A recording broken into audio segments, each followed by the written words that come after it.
All right, everybody, I am back with a brand new movie review.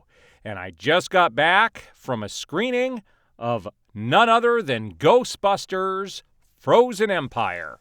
This was my most anticipated movie of 2024 because I have such a deep love for Ghostbusters Afterlife. And if you have never seen my review on that, I will leave a link to my original review for the first film in the description below, so you can check that out.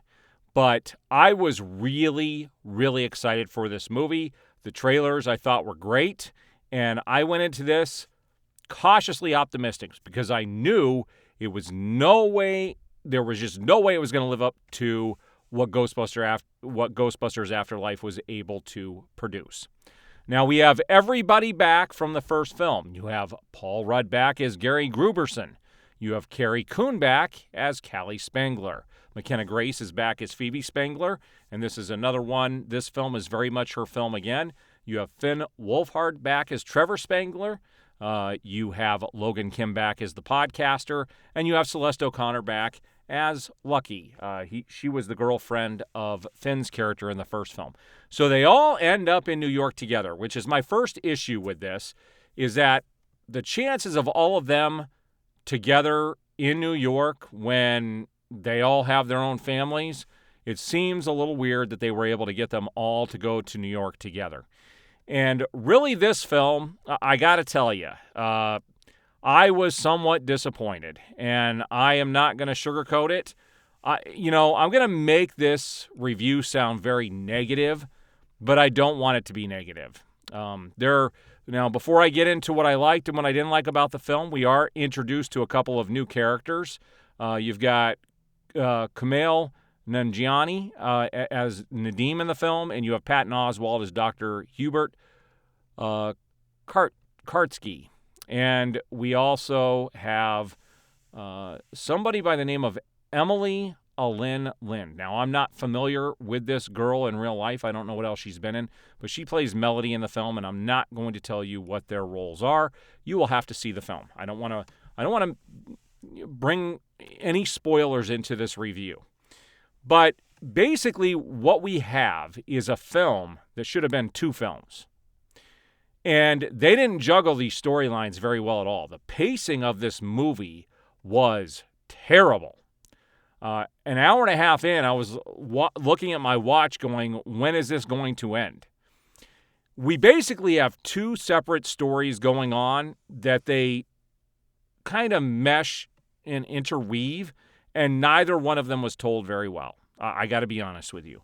One is the fact that they are bringing Ghostbusters back full force, and there's new characters we get introduced to that are part of the team, things that they're working on, things that they're doing.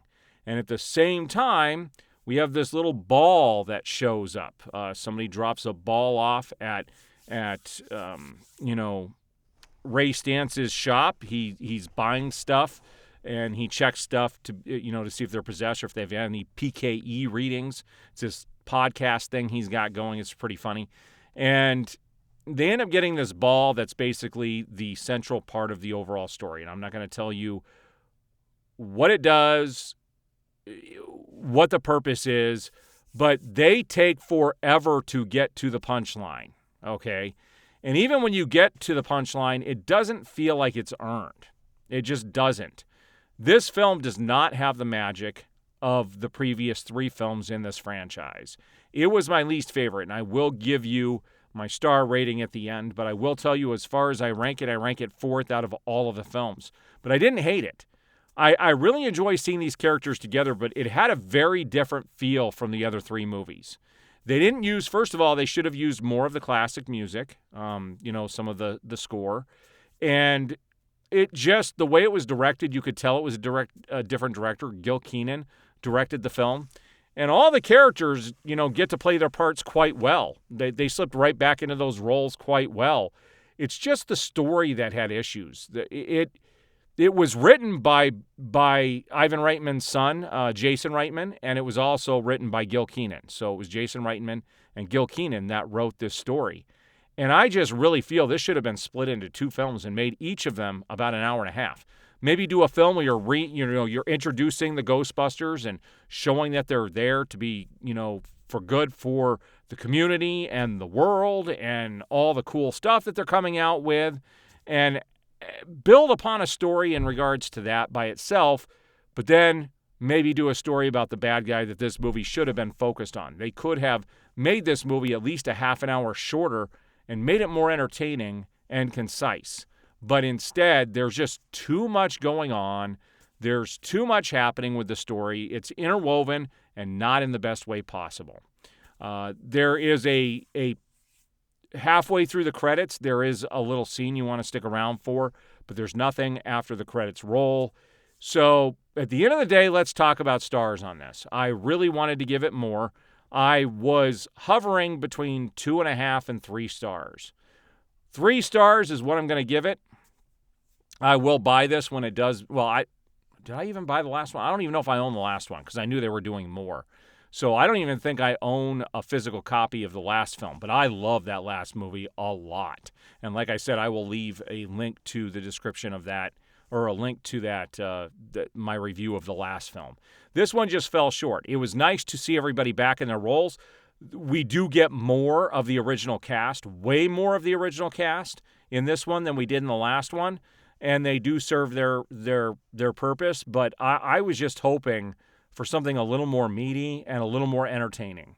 This just did not hit the marks of the other films, unfortunately. So what did you guys think? If you've seen it, I would love to hear your thoughts on it.